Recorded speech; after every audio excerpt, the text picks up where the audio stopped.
नमस्कार, स्वागत है आपका। आप देख रहे हैं इंडिया टीवी। आपके साथ मैं हूं प्राची पाराशर। शाम के 5 बज रहे हैं, वक्त है मुकाबला का।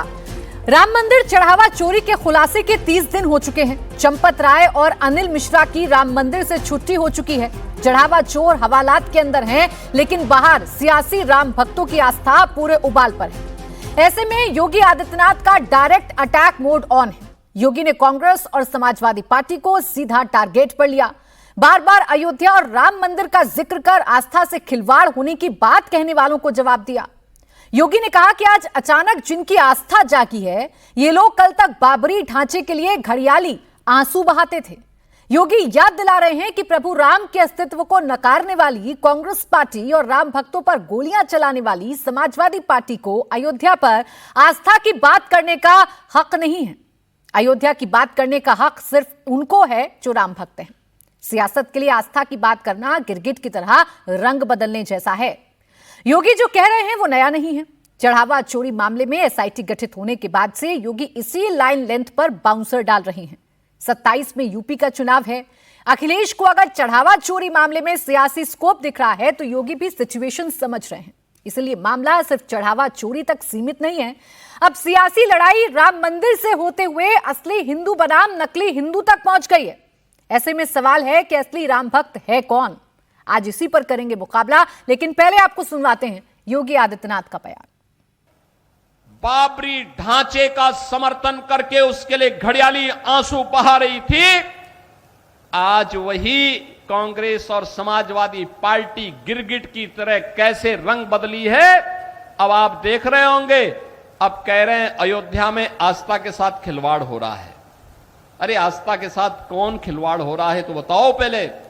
और तुम्हारी आस्था कब से अयोध्या पे हो गई है? ये राम भक्त बोले कि हमारी आस्था अयोध्या पर है, इनको बोलने का अधिकार है। इन्होंने, इनके पूर्वजों ने अयोध्या के लिए लड़ाई लड़ी है, ये बोल सकते हैं, लेकिन कांग्रेस को बोलने का कोई अधिकार नहीं है। जो कांग्रेस राम के अस्तित्व को नकारती थी, जो समाजवादी पार्टी राम भक्तों पर गोली चलाती थी, वे आस्था की कौन सी बात कर रहे हैं? जो धार्मिक हिंदू विरासत से जुड़े हुए धार्मिक स्थलों के पुनरुद्धार का पैसा कब्रिस्तान की बाउंड्री वाल पर खर्च कर देते थे, वे लोग कौन सी आस्था की बात कर रहे हैं? अब योगी आदित्यनाथ अटैकिंग मोड में हैं। चढ़ावा चोरी का ये मसला अब असली राम भक्ति और नकली राम भक्ति तक जाकर पहुंच गया है। मेरे साथ खास मेहमान जुड़ गए हैं। विजय शंकर तिवारी, प्रवक्ता वीएचपी, उदयवीर सिंह, प्रवक्ता समाजवादी पार्टी, और कुलदीप कुमार हमारे साथ हैं, प्रवक्ता आम आदमी पार्टी के। थोड़ी देर में भारतीय जनता पार्टी के प्रवक्ता सुधांशु त्रिवेदी भी हमें ज्वाइन करेंगे। आप सभी का बहुत बहुत स्वागत है। उदयवीर सिंह जी, आप कितना भी राम मंदिर पर सवाल क्यों ना पूछ लें, लेकिन आपके आंसू मुख्यमंत्री को घड़ियाली लगेंगे। आपका हर रंग बदलते हुए गिरगिट की तरह लगेगा।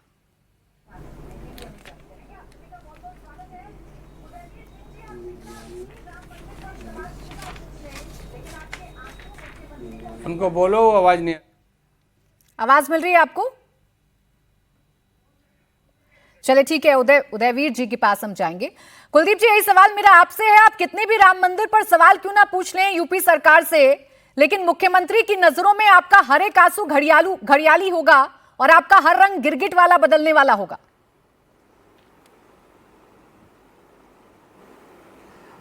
देखिए प्राची जी, मुझे तो समझ में नहीं आ रहा कि मुख्यमंत्री जी अपने आप को हिंदू हृदय सम्राट कहते हैं, लेकिन उनकी राम मंदिर में जो चोरी हुई, जो भगवान राम के मंदिर में भाजपा और आरएसएस के लोगों ने चोरियां की, और आज बड़े बड़े अपराधियों को बचाया जा रहा है, बड़ी बड़ी मछलियों को बचाया जा रहा है, लेकिन हमारे योगी आदित्यनाथ जी की भावनाएं आहत नहीं हुई। क्यों उनकी आहत नहीं हुई?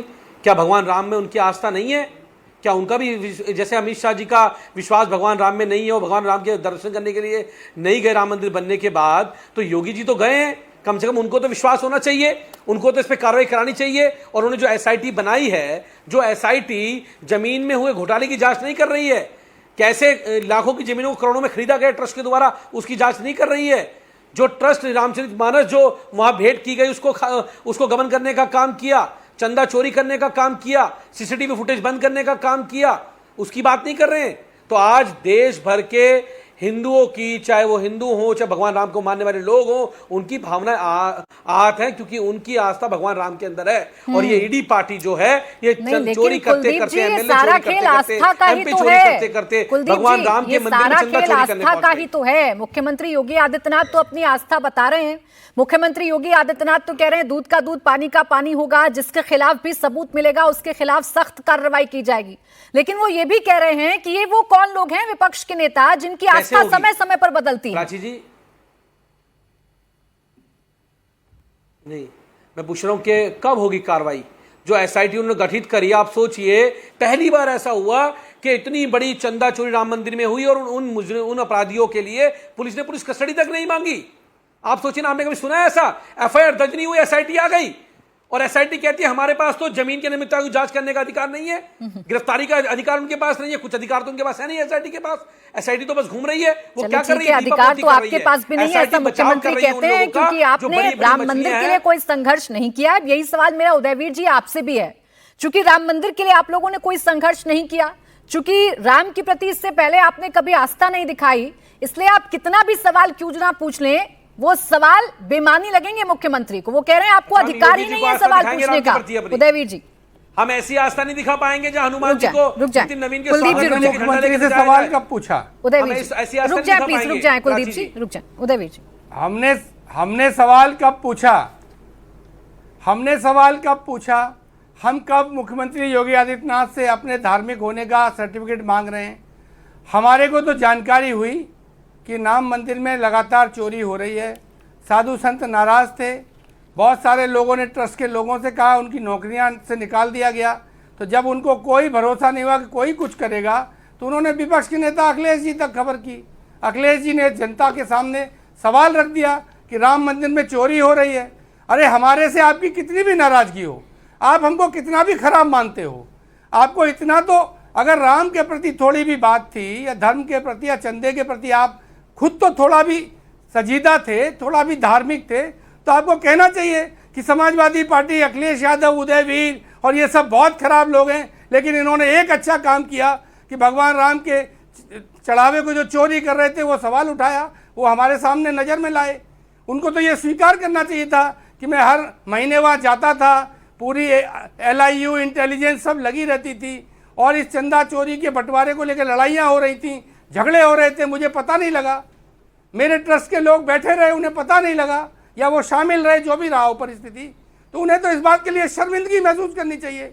लेकिन वो अपना मुंह साफ करने के लिए हमारे ऊपर जिम्मेदारी डालना चाहते हैं। चले ठीक है उदयवीर जी, आज दूध का दूध और पानी का पानी कर लेते हैं।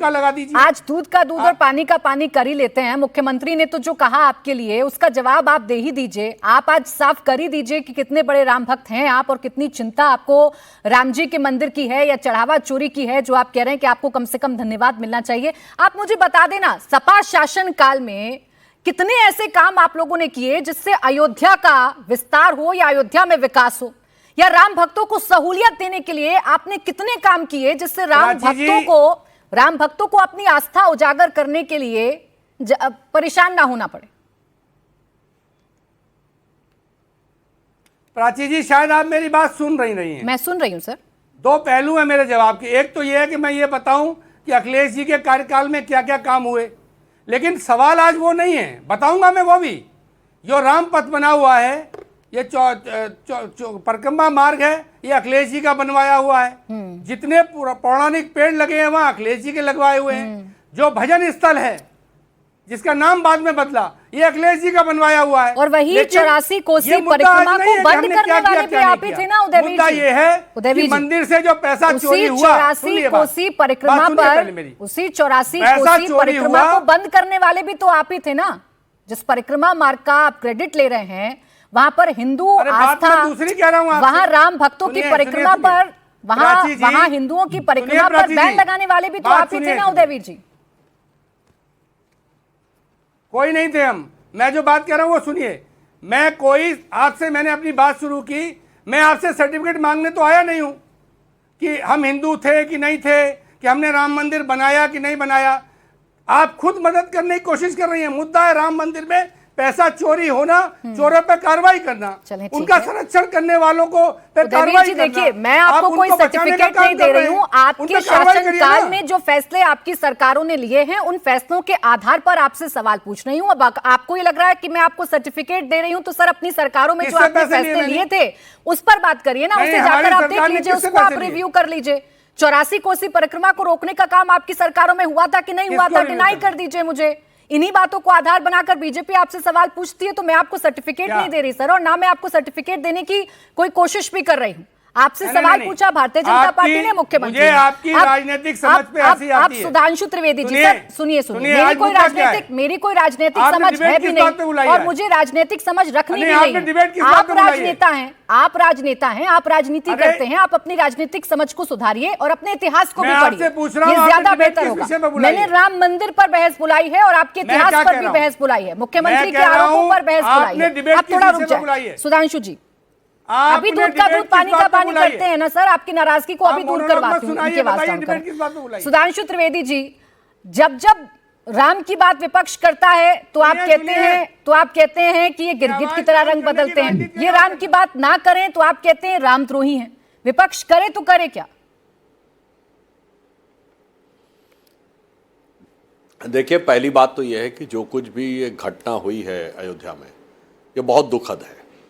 ये हर हिंदू के हृदय को बहुत आघात करने वाली है, और एक राम भक्त कार सेवक के रूप में तो बहुत मेरे हृदय को व्यक्तिगत पीड़ा देने वाली है। मैं तो बालक के रूप में अप्रैल 1987 में अयोध्या में मंदिर निर्माण के संकल्प की रैली में भी गया था, और अप्रैल 1991 में दिल्ली में जो बोट क्लब पे रैली हुई थी विश्व हिंदू परिषद की, उसमें भी गया था। तो मेरे विचार से करोड़ों करोड़ों हिंदुओं और लाखों कार सेवकों के मन के ऊपर बहुत गहरा आघात है, परंतु हम बिल्कुल आश्वस्त हैं कि जो कुछ भी होगा हमारी सरकार यह सुनिश्चित करेगी कि जिसने यह कार्य किया है उनको दंड मिलेगा, कठोर दंड मिलेगा, और राजदंड इस लोक में मिलेगा और धर्म दंड पर लोक में मिलेगा। क्योंकि राम का नाम कहने से पाप कटते हैं, पर राम के धाम में राम का नाम लेकर जो पाप किया जाएगा उसको तो विधाता भी नहीं मिटा सकते। मगर प्राची जी, मुझे याद आता, हम लोग जब बच्चे थे और राम मंदिर का आंदोलन चल रहा था, तो एक नारा लगता था, जिस हिंदू का खून न खौला, खून नहीं वो पानी है, और जन्मभूमि के काम न आए वो बेकार जवानी है। आज जो स्थिति हुई है उससे मेरे मन में एक भाव उत्पन्न हो रहा है कि हर हिंदू का हृदय है टूटा और सबकी आंख में पानी है, पर हर दोषी को सजा मिलेगी जिसने की बेईमानी है। मगर आश्चर्य तब होता है जो लोग आके ये कहना प्रारंभ करते, जो कहते थे अयोध्या ये थी कि नहीं, बताओ भाई, राम तो हुए ही नहीं थे। जो अभी ज्यादा पुरानी बात नहीं कह रहा हूं, अभी मात्र बंगाल चुनाव से पहले 4 मई से पहले मुर्शिदाबाद में बाबरी मस्जिद बन रही थी, उसका विरोध कौन कर रहा था? सिर्फ और सिर्फ भाजपा। और वहां खुल के अयोध्या का रेफरेंस दिया जा रहा था। जब वहां पूछा जा रहा था कि भाई मुर्शिदाबाद में बाबरी मस्जिद क्यों बनवा रहे हो, अगर बननी थी तो तुम्हें तो अयोध्या की बाबरी मस्जिद से करे, तो क्या कहा जा रहा था? वहां हम मेजॉरिटी में नहीं है, अयोध्या में, मुर्शिदाबाद में मेजॉरिटी में। ये सारे के सारे लोग मौन समर्थन दे रहे थे। ये वही लोग हैं, और मैं कहना चाहता हूं, आज जो लोग ये कहते हैं, जिन्होंने अयोध्या को अपमानित किया, जिन्होंने अयोध्या को कलंकित किया, जिन्होंने मजाक उड़ाया कि राजा दशरथ के महल में इतने कमरे रहे होंगे, बताओ भाई ये कहां पे हुए थे, यानी जिन्होंने अयोध्या को लांछित किया, जिन्होंने सरयू को रक्त रंजित किया, वो कहें कि आज चिंतित हैं, तो दर्शकों को समझ में आता चिंतित नहीं, मन में आनंदित है। क्योंकि इनका तो लक्ष्य है ना, इरेडिकेशन ऑफ सनातन धर्म। अभी 2024 की बात है, हिंदू धर्म का समूल नाश। हिंदू धर्म कोरोना है, वायरस। ठीक है सुधांशु जी, आप जो बातें कह रहे हैं उन बातों पर जवाब यहाँ पर तहसीन पूनावाला जी भी देंगे और उदयवीर जी भी देंगे। सवाल चोरी को लेकर है, सवाल चढ़ावा चोरी को लेकर है। तहसीन जी आपने, मैं आ रही हूँ कुलदीप जी आपके पास। तहसीन जी, आपने सुना जो सुधांशु जी कह रहे हैं, वही बात पूरी भारतीय जनता पार्टी इस वक्त कह रही है कि आपको सवाल पूछने का अधिकार इसीलिए नहीं है क्योंकि आप लोग चुनावी राम भक्त बन जाते हैं। आपको जब कुछ खराब होता है तभी राम जी की याद आती है, इससे पहले राम जी की याद नहीं आ रही थी, आप लोगों को अयोध्या की भी याद नहीं आ रही थी। प्राची जी, अव्वल तो आपके शो में शिरकत करने का मौका मिला, इसलिए मैं आपका शुक्रगुजार हूँ। ये नई बात आज भारत के लोगों को, आपके दर्शकों को और इस देश के आवाम को समझ में आया कि मर्यादा पुरुषोत्तम केवल जब नरेंद्र मोदी जी प्रधानमंत्री बने, इसके बाद ही लोग उनके बारे में सोचने लगे, उनकी आरती करने लगे, उनकी पूजा करने लगे। इसके पहले कोई इस देश में कुछ करता नहीं था, केवल भाजपा के लोग करते थे। मतलब ये क्या लॉजिक है? चलो इस लॉजिक को मैं थोड़ा अन्य तर्ज से बोलता हूँ। मान लीजिए कि किसी को खाना पकाना नहीं आता, गाड़ी चलाना नहीं आता और वो कैब में जाता, तो ड्राइवर को कह नहीं सकता कि आप गाड़ी ठीक नहीं चला रहे। बात यहां पे आस्था और क्रिमिनलिटी, दो चीज की है, आस्था और क्रिमिनलिटी। पहले क्रिमिनलिटी की बात करते हैं प्राची जी। मान लीजिए हमारे में आस्था नहीं है, ओके, क्रिमिनलिटी की बात करते हैं। चोरी होती है, इंडिया टीवी पे उसकी खबर चलती है, मुझे आपके साथ आते शिरकत करने का मौका मिलता है। वीएचपी के लोग उसको डिफेंड करते, कहते हुई नहीं है। बहुत प्रेशर के बाद, विपक्ष के प्रेशर के बाद एक पुलिस कंप्लेन होती है, पुलिस कंप्लेन के बाद एसआईटी की घटना होती है, तब भी एफआईआर दर्ज नहीं होता है। पता चलता है कि चंपत राय जी को पता था इस चोरी के बारे में।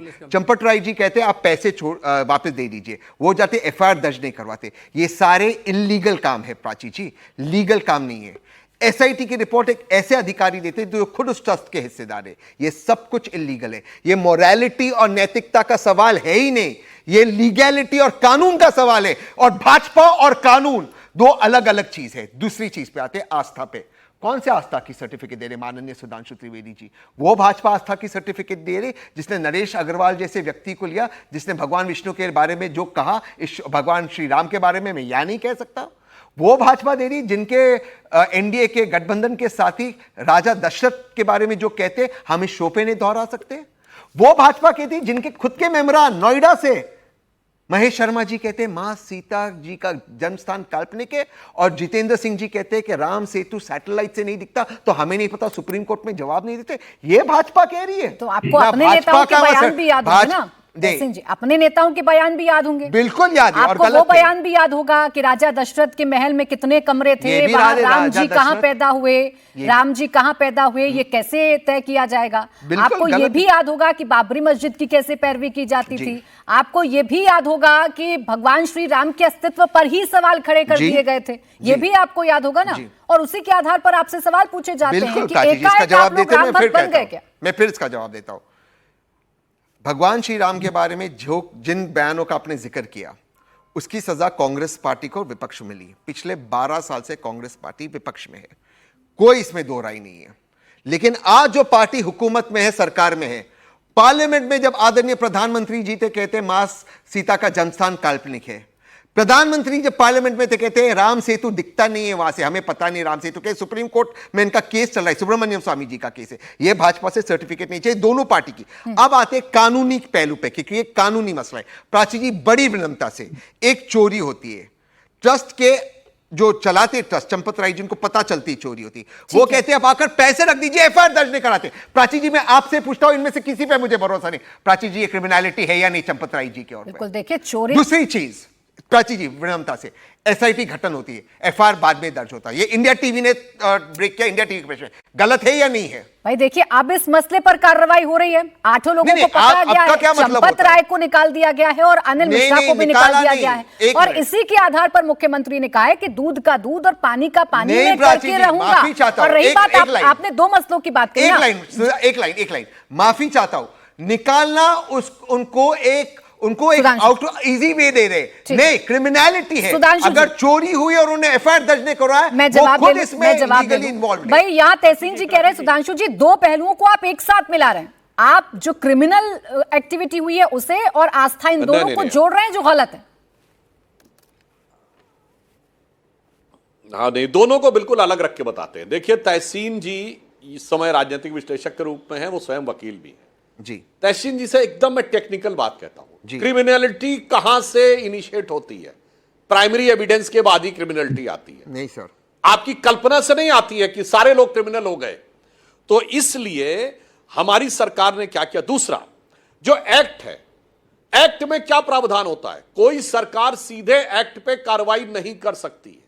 क्योंकि लॉ ये कहता है कि एक्ट का बोर्ड पहले अपने स्तर से कार्रवाई करेगा और एक्ट की शिकायत पर कार्रवाई, क्योंकि एक्ट ऑटोनॉमस कहलाता है। मगर इस केस में सरकार ने एक्ट की उस पावर को किनारे करते हुए एसआईटी की। और मैं प्रमाण के साथ बोल रहा हूं तहसीन भाई, आप और आपके समर्थक लोग मात्र 2 महीना पहले वो ट्रस्ट और एनजीओ जो कि धर्मांतरण कर रहे थे, नक्सल एक्टिविटी कर रहे थे, उनको एफसीआरए का सिर्फ नोटिस दिया गया था। तो इसी लीगलिटी का आप सहारा लेके कह रहे थे भाई ट्रस्ट ऑटोनॉमस है, सरकार को तो अधिकार ही नहीं है पूछने का। यहां आप कह रहे हैं कि आरोप साबित हो ना हो, आरोप अभी आए या ना आए, सीधे गिरफ्तारी होनी चाहिए। जरा कृपया मुझे बता दीजिए कि एक्ट कौन सा भारत सरकार का प्रावधान है जो एक्ट को सीधे कर सकता। अब पराशरन जी ने जो मीटिंग हुई उसमें जो ये कहा कि एक्ट में प्रावधान है कि जो भी सदस्य होगा और खासकर जो आजीवन सदस्य होगा वो ट्रस्ट के सदस्यों के 2/3 बहुमत के द्वारा ही हटाया जा सकता है। अन्यथा तहसीन भाई मुझे बता के जाए, भागिएगा नहीं, कि अगर ट्रस्ट के आजीवन सदस्य को हटाना है तो लीगल प्रावधान क्या है। सरकार ने उसके लिए प्रॉपर लीगल व्यवस्था की। अब आप कहेंगे 6 जुलाई को क्यों मीटिंग की गई, कारण क्या था? 15 जून को जो थी एसआईटी गठित हुई, 15 दिन में उसे जवाब देना था, यानी 30 जून को उनकी जांच कंप्लीट होती तो 1 जुलाई को सरकार के पास रिपोर्ट आती, तो 2 या 3 जुलाई को सार्वजनिक होती, इसलिए 6 जुलाई को बुलाया गया था। बिल्कुल लीगल प्रोसेस हुआ। मैं आस्था की बात करता हूं तो सुनिए, मैं आपके कैमरामैन से कहूंगा जरा इस पे फोकस करिए, समझ में आएगा आस्था क्या है। फोकस करिए, कोई बात मैं हवा में नहीं कर रहा हूं, प्रमाण के साथ बोल रहा हूं। यह अखबार है 3 नवंबर 1990। आज अखबार क्या लिख रहा है? निहत्थे राम भक्तों को घेर कर घंटों फायरिंग, 200 मारे गए।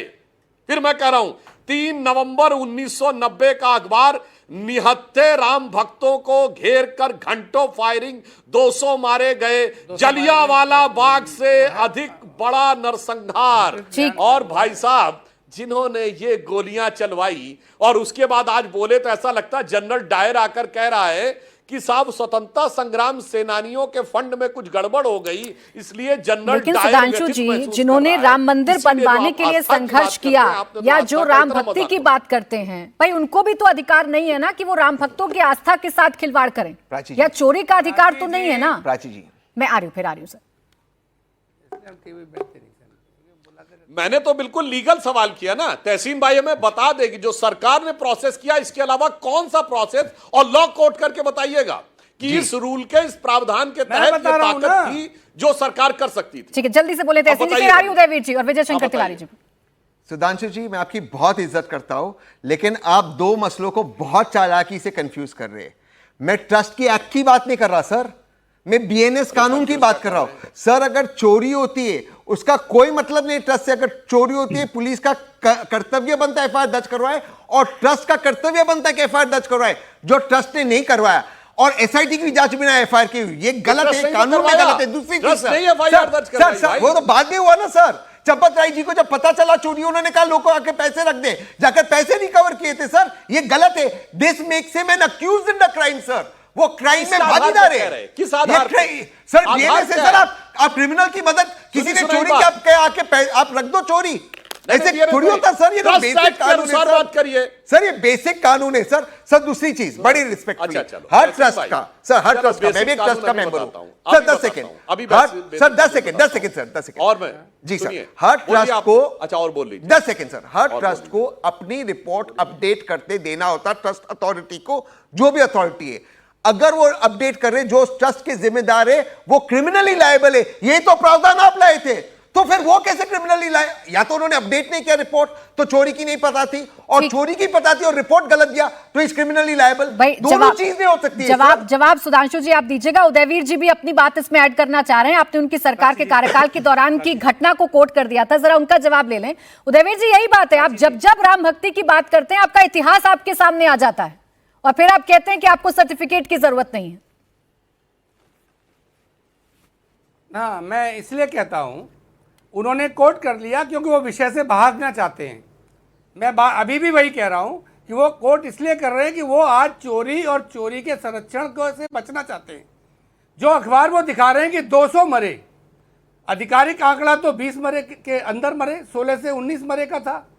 और उस समय आंकड़े कौन मैनेज करता था? उत्तर प्रदेश का प्रमुख सचिव गृह यही नृपेंद्र मिश्रा, जो इस राम मंदिर ट्रस्ट में निर्माण समिति के अध्यक्ष हैं। और ये भाजपा वाले इतना जोरदार तरीके से झूठ बोलते हैं, नृपेंद्र मिश्रा को भी नहीं समझा पाते। ये जो अखबार दिखा रहे हैं अभी, बीच में मत बोलिए, मुझे टोकिए मत, जो अखबार अभी दिखा रहे हैं वो तो नृपेंद्र मिश्रा बगल में बैठे वो बता देते। नृपेंद्र मिश्रा ने तो ऑफिशियली टीवी पर बयान दिया कि मुलायम सिंह यादव को ने आदेश नहीं दिया था गोली चलाने का। ठीक है, वो मुख्यमंत्री थे, उन्होंने रेस्पॉन्सिबिलिटी। उदयवीर सिंह जी, आप जब ऐसी बातें करते हैं तो आप अपनी सरकार को ही एक्सपोज करते हैं। कोशिश की जा रही है सर, आप अपनी सरकार को एक्सपोज करते हैं कि उस वक्त ज्यादा पावरफुल मुख्यमंत्री हुआ करते थे या अधिकारी हुआ करते थे। और कमाल बात है, किसी एक निहत्थे राम भक्त की जान जाए, 200 की जाए, 20 की जाए, 19 की जाए, सर ये निहत्थे राम भक्तों की जान जा रही थी। नहीं। और आपके ही नेता, सुन लें, आपके ही नेता आपकी जानकारी के लिए बता दूं, रामगोपाल यादव क्या कह रहे थे भाई संसद में खड़े होकर? क्या कह रहे थे संसद में खड़े होकर? अगर जानकारी नहीं थी चले मुख्यमंत्री को उस वक्त, क्या कह रहे थे वो संसद में खड़े होकर? क्या बयान दिया उन्होंने संसद में खड़े होकर कि हमने बाबरी मस्जिद पर जो लोग चढ़े थे हमने उनका इलाज कर दिया? वो क्या कह रहे थे कि मस्जिद में रामलला जो हैं, जिन्हें आप रामलला कहते हैं, इलाज कर वो अवैध अतिक्रमण करके बैठे हैं। इलाज करना आप बोल रहे हैं, अवैध अतिक्रमण करके बैठे हैं, ये तो आप कह रहे थे। आपने सुनिए बात, पूरी बात सुनिए, बात सुनिए। आप प्रदेश का स्ट्रक्चर अगर जानेंगी तो जिले का law and order DM maintain करता है, स्टेट का लॉ एंड ऑर्डर प्रमुख सचिव गृह मेंटेन करता है, जो नृपेंद्र मिश्रा थे। ठीक है, बात ये है, बात ये नहीं है कि नृपेंद्र मिश्रा बहुत कोई छोटे अधिकारी थे, पूरे स्टेट का लॉ एंड ऑर्डर। मैं जवाब ले लेती हूं, एसआईटी की रिपोर्ट मैं जवाब ले लेती हूं, लेकिन उस वक्त के मुख्यमंत्री नहीं, उस वक्त के मुख्यमंत्री के हाथ में क्या इतनी पावर नहीं थी कि निहत्थे राम भक्तों पर गोलियां चलवाई जा रही हैं और कुछ ना करें? जो कुछ किया अधिकारी ने किया, जो कुछ किया अधिकारी ने किया, आपकी सरकार ने तो कुछ नहीं किया। सुधांशु जी, आप क्यों आरोप लगाते हैं बार बार उदयवीर सिंह जी पर, उनकी सरकार पर? उनके हाथ में कुछ नहीं था। फिर आगे विजय शंकर जी आपके पास बहुत वरिष्ठ नेता हैं समाजवादी पार्टी के। हाँ, मैं बता रहा हूं, सुनिए, उदयवीर सिंह जी बहुत वरिष्ठ नेता हैं समाजवादी पार्टी के, मंत्री भी रहे हैं। मगर भाई साहब, आपको अपनी सरकार के बारे में जानकारी नहीं। नृपेंद्र मिश्रा प्रमुख सचिव गृह नहीं थे, प्रमुख सचिव मुख्यमंत्री थे, मुख्यमंत्री के प्रधान निजी सचिव थे, और वो एक ब्यूरोक्रेट है, कल्याण सिंह जी के भी प्रधान निजी सचिव रहे। भाई साहब, मुख्यमंत्री का निजी सचिव, प्रधान निजी सचिव ऑर्डर कर रहा हो, कह रहा वो अपने मन से कर रहा है। और चलिए आपकी बात मान लें तो मार्च 2017 उत्तर प्रदेश विधानसभा चुनाव भरोसा है आपको? कैंटोनमेंट क्षेत्र में समाजवादी पार्टी मिश्रा पे भरोसा है नहीं? खुलेआम बोला कि मैंने 16 हिंदू मरवा दिए थे, इससे ज्यादा मिश्रा पे भरोसा है या नहीं है? 40 भी मर जाते तो गम नहीं था। मिश्रा पे भरोसा है? प्रोफेसर राम गोपाल जी का वीडियो जो दिसंबर 92 का वायरल हो रहा है कि हमें हिंदू वोट दे या ना दे, मुलायम सिंह को मुल्ला मुलायम कहो या मौलाना मुलायम कहो, मगर जो लोग चढ़े थे उन्हें नीचे उतार दिया, वो उतर नहीं पाए जो चढ़े थे। उसके अलावा नहीं। तो भाई साहब, इसमें बचाव गुंजाइश नहीं। फिर मैं कह रहा हूं, नृपेंद्र मिश्रा जी प्रमुख सचिव मुख्यमंत्री थे, वो मुख्यमंत्री के सचिव थे। और अगर आप ये कह रहे हैं तो आपके मुख्यमंत्री ने खुद बता दिया। और लास्ट में मैं एक और भी बात कह दूं, देखिए मैं फिर कह रहा हूं, मैं ना उदयवीर सिंह जी को इस विषय से बचने दूंगा, ना तहसीन पूनावाला को। एक्ट का प्रावधान कोट करो, भारत सरकार का लॉ कोट करो, जिसमें मैं बता रहा हूं, सुनिए, और अन्यथा मैं सुनिए भाई साहब सुनिए, एक लाइन पूरी कर दूं, फिर आप बताइएगा। ये वक्फ बोर्ड भी तो आप मुझे बताइए, आपको लाखों दर्शकों से कहता हूं, जाके चेक करिए, Waqf board is a charitable trust. ये कहते हैं वक्फ बोर्ड के जमाने में तो उससे कागज तक मत मांगो। अब देखिए तहसीन माई की क्रिमिनलिटी पता नहीं कहां चली जाएगी। वो कहेंगे अगर मैंने जमीन कह दी तो जमीन का कागज भी मांगो, वो भी ट्रस्ट है। और यहाँ कह रहे हैं सलाम करता हूं। अच्छा, एक एक करके बात करते हैं। एक सेकंड, धारा के तहत ट्रस्ट में सीधे गिरफ्तारी होता है। दोनों को जवाब देना है, उदयवीर जी भी जवाब देंगे और तहसीन जी भी जवाब देंगे। उससे पहले विजय शंकर तिवारी जी बहुत देर से इंतजार कर रहे हैं। आपने वीएचपी की भूमिका पर सवाल उठाए थे तहसीन जी, सीधा सीधा, और जितने भी विपक्षी दल के नेता हैं वो वीएचपी की भूमिका पर सवाल उठा रहे थे। विजय शंकर तिवारी जी, कार्रवाई हो गई, चंपत राय अनिल मिश्रा की ट्रस्ट से छुट्टी हो गई, लेकिन विपक्ष के सवाल खत्म नहीं हुए। यकीन नहीं है, ऐसा तो नहीं कि सिर्फ इस्तीफे से ही मामले को रफा दफा कर दिया जाएगा? नहीं, इनके प्रश्न कभी नहीं खत्म होंगे, क्योंकि ये प्रश्न नहीं कर रहे हैं, इनके पास प्रश्न नहीं है, ये केवल फितूरी कर रहे हैं और कुछ नहीं कर रहे हैं। आप देखिए कि श्री राम जन्मभूमि मंदिर पर भव्य मंदिर बने, चोरों। ये ना कांग्रेस चाहती थी, ना समाजवादी पार्टी चाहती थी, ना आम आदमी पार्टी चाहती थी। इसके बाद भी ये भव्य मंदिर बना और करोड़ों लोग वहां जा रहे हैं। इस बात की टीस इनको है, और उसी का जो प्रमाण है जो देख रहे हैं आप, झूठ पर झूठ, झूठ पर झूठ, झूठ पर झूठ बोल रहे हैं। आप बताइए, कांग्रेस में नेहरू जी हों, इंदिरा गांधी हों, चाहे वो राजीव गांधी हों और मनमोहन सिंह जी के समय भ्रष्टाचार हुए ना, ये सब भ्रष्टाचार में लिप्त है ना। किसने कहा कि आप ये भ्रष्टाचार का आरोप हमारे ऊपर लगा है, आप जांच करा लीजिए? किसी एक ने भी नहीं कहा। और मनमोहन सिंह जी के तो अरबों रुपए का भ्रष्टाचार हो गया, और वो दुनिया के सबसे बड़े ईमानदार आदमी है। और समाजवादी पार्टी पर भी सफाई का करोड़ों रुपए सफाई में पैसा खर्चा हुआ। जनता मांगती रही कि अब इसमें जांच कराइए, जांच कराई। हमारे अखिलेश यादव जी भाई आए बाद कि चलिए हमारी जांच खर्चा हुआ, नहीं कराया ना। एक मिनट देखो, मैं अब तक सुन रहा था, उदय जी आप चुपचाप सुन लीजिए। और ये हमारे कुलदीप जी बहुत सभ्य प्रवक्ता है, मुझे लगता है पहली बार एक सभ्य प्रवक्ता मुझे दिखाई पड़े आम आदमी पार्टी में जो आज बात कर रहे हैं, मुझे अच्छा लग रहा है। और केजरीवाल जी जेल में बंद होकर के सरकार चला रहे हैं, और यहाँ पर चंपत जी ने एसआईटी आमंत्रित की, सरकार को कहा कि यहाँ पर ऐसा हुआ है, आप एसआईटी गठित करिए और सबसे पहले जांच मुझसे शुरू करिए। ये है विजय शंकर तिवारी जी। लेकिन अब उस एसआईटी की रिपोर्ट में ये भी साफ हो गया ना कि पहले इस मामले को अपने लेवल पर रफा दफा करने या दबाने की कोशिश थी ना। चोरी का मामला बार बार सामने आ रहा था। विजय शंकर तिवारी जी, मैं फिर आ रही हूँ। विजय शंकर तिवारी जी, एक सेकंड सुन ले बस। मैं एसआईटी को कोट कर रही हूँ, मैं एसआईटी की रिपोर्ट को ही कोट कर रही हूँ, जिसमें साफ साफ ये मेंशन है कि रिकवरी जांच से पहले कर ली गई थी, और वो जो रिकवरी की गई उसकी कोई सूचना क्यों नहीं दी गई भाई पुलिस को? या पुलिस को लेकर आप क्यों नहीं गए? एफआईआर दर्ज क्यों नहीं करवाई जब चोरी पहले से हो रही थी? अरे सुनिए, तो उन्होंने इस्तीफा दे दिया है, त्याग पत्र दे दिया, इसके बाद कोई प्रश्न बचा है क्या? उन्होंने नैतिकता के आधार पर दे दिया, ठीक है, सवाल ही बचा है, पत्र दे दिया। इन तीनों पार्टियों कोई नैतिकता नहीं, अपराध के साथ अपराध है ये। किसने इस्तीफा दिया है, किसने पत्र दिया है, किसने जांच की मांग की है? विजय शंकर तिवारी जी, विजय शंकर तिवारी जी, ये नैतिकता 1 महीने बाद आकर जागी थी। ये नैतिकता उस वक्त नहीं थी जब चढ़ावा चोरी की जा रही थी और राम भक्तों की आस्था के साथ खिलवाड़ हो रहा था, और इसी को आधार बनाकर विपक्ष सवाल पूछता है, और वही सवाल बार बार आपके सामने रखे जाते हैं। नैतिकता पहले दिन ही आनी चाहिए थी, नैतिकता उसी दिन आनी चाहिए थी जिस वक्त चोरी के आरोप लग रहे थे, एसओपीज का पालन नहीं किया जा रहा था।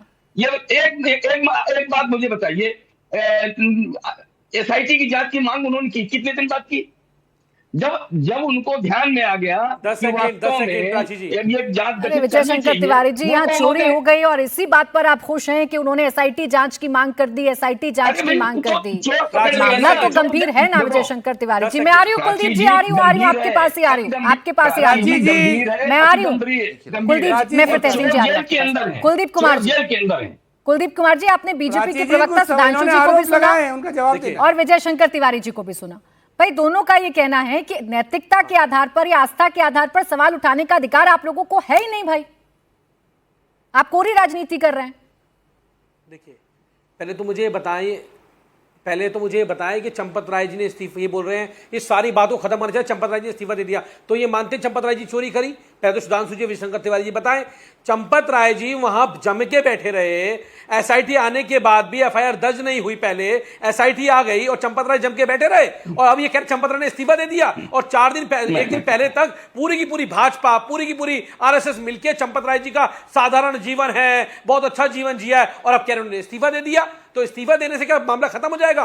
नहीं खत्म होगा। इसमें एक चंपत राय नहीं है, ऐसे 100 चंपत राय हैं। जब जांच होगी तो पता लगेगा कैसे इन्होंने चोरी करी है। और सुधांशु जी जो बात कर रहे थे, सुधांशु जी सबसे पहले नरेश अग्रवाल को, जिन्होंने भगवान विष्णु के बारे में, भगवान राम के बारे में बोलने का काम किया, उनको पार्टी से बाहर निकालने का काम करो। जीतन राम मांझी, जिन्होंने भगवान राम को काल्पनिक कहने का काम किया, वो तुम्हारी पार्टी में बन के बैठे हुए, उनको निकालने का काम करो। वो निपर्तन मिश्रा, जो जनरल डायर बन के तुम्हारे साथ बैठा हुआ है, मोदी जी का खासम खास है ट्रस्ट के अंदर, जो 40% कमीशन खाने के इस पे आरोप लगे हुए हैं, वो तुम्हारा खासम खास बन के बैठा हुआ है, उसको निकालो। पूरी की पूरी भाजपा बयानों के आधार पर ही जाइएगा। आपने बीजेपी के नेताओं के नाम गिना दिए, भाई सुधांशु जी उस पर आपको जवाब देंगे, लेकिन अपने नेता के बयान पर क्या कहिएगा जो अपनी नानी की कहानी बताते थे? और कहते थे कि राम वहां नहीं बस सकते जो किसी मस्जिद को तोड़कर मंदिर बनाया जाए। देखिए, आप ना बयान को कोट तोड़ मरोड़ के पेश करने का काम करते हैं। भाजपा के लोगों का एक काम है।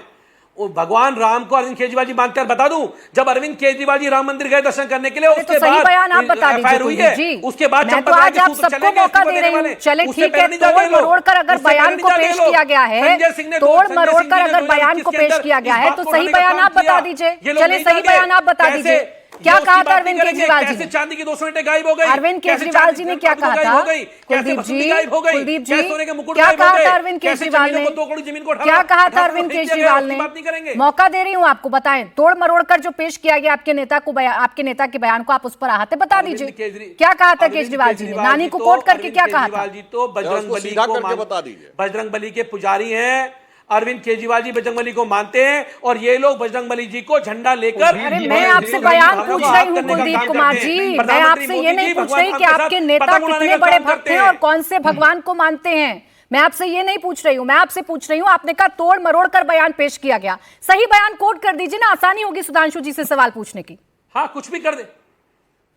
भाजपा के लोग ये चाहते हैं कि कोई भी भगवान राम के बारे में बात भाजपा के अलावा ना करे। इनकी बपोती है, ये चोरी करे मंदिर के अंदर। मैंने कोशिश कर ली, आपने सही बयान नहीं बताया। अब आप जो बीजेपी से पूछना चाह रहे हैं, सुधांशु जी उसका जवाब दे दें। विपक्ष की नाराजगी है मंदिर के अंदर। विपक्ष की नाराजगी ये है कि भगवान श्री राम पर अधिकार कैसे भारतीय जनता पार्टी का है? क्या विपक्ष की किसी और नेता का नहीं हो सकता? और दलित है इसलिए हनुमान जी को नचाओगे आप डंडा लेके? कुलदीप जी रुक जाए, पूरी तरीके से बताता हूं। बिल्कुल हम बताते हैं। देखिए, फिर मैं एक बार फिर कह रहा हूं, थोड़ा पेशेंस रखें। बार बार मैं पूछ रहा हूं, क्लॉज कोट करो जिसके द्वारा एक्ट को सीधे सुपरसीड करके सीधे बर्खास्त किया जा सकता हो सरकार के द्वारा। अभी तक हमारा कोई विरोधी प्रवक्ता नियम कोड नहीं कर पाया है टेक्निकल। अब आते हैं, कौन सा चाहिए आपको? कौन सा नियम चाहिए बताइए? कहावत होती है, अरे भाई ट्रस्ट में कोट करो। एफआईआर दर्ज करने के लिए कौन सा एक्ट चाहिए आपको बताइए? भाई ट्रस्ट आप बताइए। ट्रस्ट भी हो, कुछ भी हो, जब जो क्या एफआईआर नहीं हो सकती? आप बताइए, मैं चैलेंज करता हूं आपको। क्या ट्रस्ट के ऊपर एफआईआर नहीं हो सकती है? आप सुनिए। अरे भाई काहे परेशान है? अरे भाई ट्रस्ट के ऊपर ट्रस्ट की शिकायत में एफआईआर हो सकती, कोट करो ना लो। अगर हो सकती है तो मैं बताता हूं, सुनो। अब सुनो भाई। अरे भाई क्या नहीं, एफआईआर हुई ट्रस्ट पे बाद में, तो शांति से डिबेट नहीं करना है। ट्रस्ट की मीटिंग से पहले आप अपने टर्म में बोलिए, जवाब दीजिए। सुन लीजिए कुलदीप जी प्लीज। बात तो सुननी नहीं है, फिर उछल पड़े बीच में। अभी बताता हूं, बहुत कुछ उछलने की स्थिति आएगी। अब कान खोलिए कुलदीप जी और सुनिए। मात्र 2 महीने पहले एफसीआरए का नोटिस दिया गया तो आप ही लोग कूदे थे कि ट्रस्ट के ऊपर जांच नहीं हो सकती। अभी बताता हूं, पिछले महीने बेंगलुरु में एक एनजीओ ट्रस्ट जिसका नाम था द टिमोथी इंस्टीट्यूट, उसका व्यक्ति पकड़ा गया जिसके पास 25 डेबिट कार्ड थे, जो कैश विड्रॉल करके 92 करोड़ रुपए धर्मांतरण और नक्सल एक्टिविटीज के लिए बेंगलोर एयरपोर्ट में पकड़ा गया, जहां कर्नाटक में कांग्रेस की सरकार है। ईडी की कार्रवाई हुई। आप लोग उसके समर्थन में आके खड़े होते हैं कि नहीं साहब, इनके बारे में पूछना नहीं चाहिए, शर्म आनी चाहिए आपको। और यहां पर लॉ कोर्ट नहीं कर पा रहे हैं कि किस नियम के तहत। प्लीज एक एक करके बात करें ना, चिल्लाइए नहीं लगातार, एक एक करके बात करें, आवाज डाउन चिल्लाइए नहीं, एक एक करके बात करें, वो ज्यादा ठीक रहेगा। एक्ट की बातें तहसीन जी जवाब देने के लिए तैयार है, मैं उनको चर्चा में लाऊंगी, लेकिन प्लीज एक एक करके बात करें सब लोग। प्लीज आवाज डाउन रखें, बोले सुधांशु जी। अब मैं पूरा राजनीतिक जवाब देता हूं। देखिए साहब, एक कहावत होती है कि नानी याद आ जाना और एक होता नानी भुलाए जाना। केजरीवाल जी ने कहा था कि ना बेटा, मेरी नानी ने कहा कि कभी वो तो ऐसा में भगवान आ ही नहीं सकते। खैर चलिए, वो अलग है। अब मैं सिर्फ एक उदाहरण देता हूं फैक्ट से। यह बताइए, इस मुकदमे में श्री राम लला विराजमान भी एक मुद्दई थे। मुकदमा था श्री राम लला विराजमान बनाम सुन्नी सेंट्रल वक्फ बोर्ड, बाबरी मस्जिद एक्शन कमेटी और इनके नेता कपिल सिब्बल जो कानून मंत्री थे, जब वकील के रूप में खड़े होते थे तो किसके खिलाफ खड़े होते थे? श्री राम लला विराजमान के खिलाफ। किसकी तरफ से? बाबरी मस्जिद एक्शन कमेटी की तरफ से।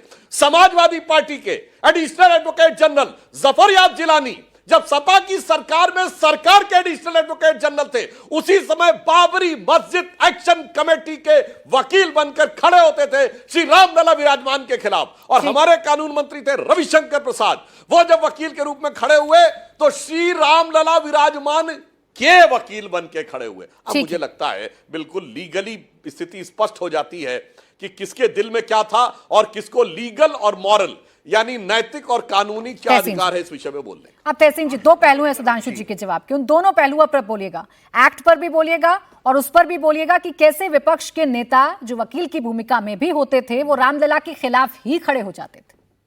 एक्ट है बीएनएस सेक्शन 309 रॉबरी क्रिमिनल और बीएनएस सेक्शन 61 इसमें criminal conspiracy and attempt to hide criminal conspiracy ये दोनों लगते हैं। इसके लिए कोई ट्रस्ट की जरूरत नहीं है, ये अपने आप लगते हैं। इनफैक्ट सुप्रीम कोर्ट गाइडलाइंस के हिसाब से उत्तर